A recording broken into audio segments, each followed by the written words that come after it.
Hey everyone, Jeff here. Welcome back to some more Death Must Die.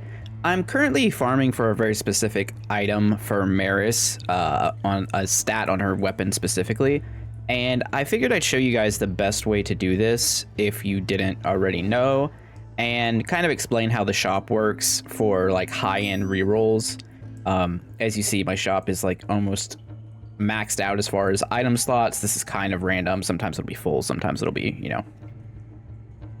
stop here. And they're already max rarity for Act 2. I'm going to talk about that in just a minute as to why it is that way, like why there's that many items and why the rarity is so high, because that's a back-end system that I'll explain while we're in the run, because what we're going to be doing is shop resets, and the shop resets every 5 minutes. So what I'm going to show is the absolute optimal way to do this. You can also do this on any other character if you actually want to play the game while you're doing it. But this is basically my AFK farm build. So what you're going to want to do is get Aberon.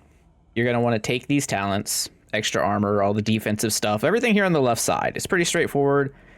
Most of it doesn't actually make a difference. Like, you don't need most of these things. You just want extra life restore from hills, riposte, vanguard, bulwark, hardened steel. This kind of helps, but you don't really need it. There's a chance to be set on fire because we're doing this in Act 2. You don't do this in Act 1 because the enemies will defeat each other, causing you to level up, which is not what you want, because we're going to be doing a level 1 run till 5 and then restarting. And as far as gear, to make this work, you basically need equilibrium. I haven't tried it without it. I assume it doesn't work.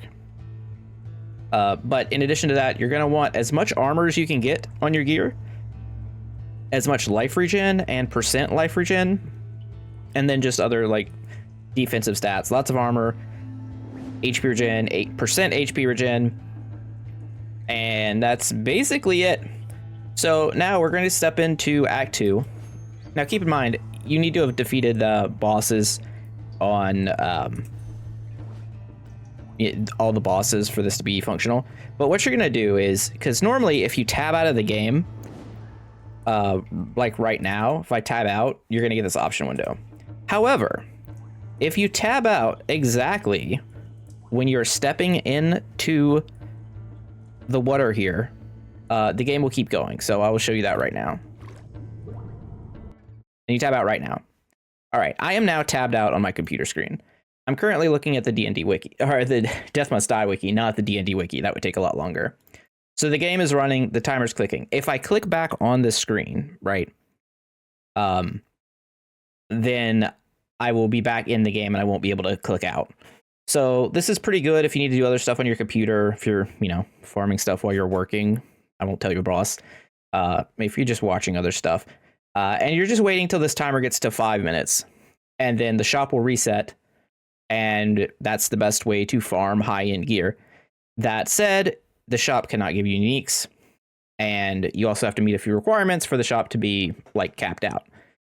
First requirement is for the max rarity of items on the shop that you can get, you want to have 300,000 gold worth of net worth, which, looking at this calculation, it's 80% of your actual gold value and then 20% of your total item value. So holding on to uniques and stuff will count towards that, I think, in your stash. It's not too difficult to get to, but it will take some time. Items are added based on the number of bosses you've killed per act. So according to this list on the wiki, it says 5 for the Cursed, 3 for the Insect Queen, and 2 for the Djinn.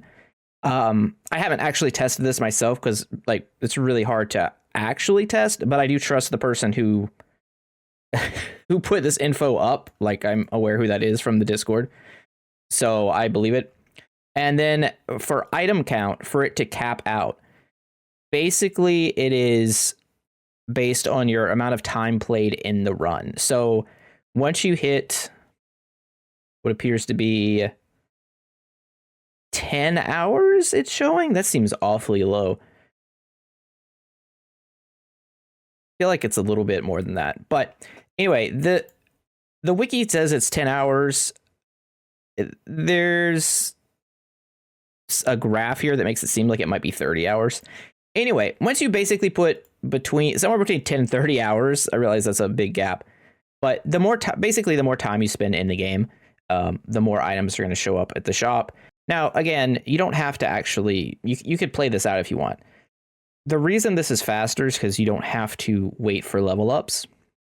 So it's important with your gear in this setup that you are, one, not dying, right? I've been able to get this up to darkness 30, but it doesn't seem to make a difference. I could probably push it a little higher because this is like an optimal gear setup. Almost. There's a couple pieces that could be better.